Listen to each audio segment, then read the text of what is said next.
wanaagsan mudane wasiir galabta waxaan noo farxada inaan naga soo qayb gashin furitaanka koobka Janal Daawud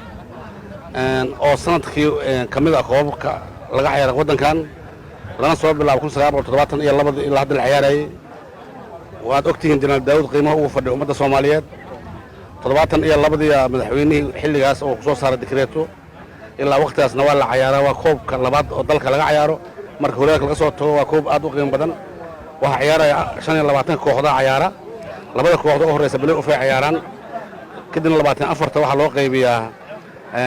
qaab oo number ay isku dhacaan 8 u koreysa 4 u koreysa 16 kalena waa isku number la isku aadiyaa waa koob aad u xiiso badan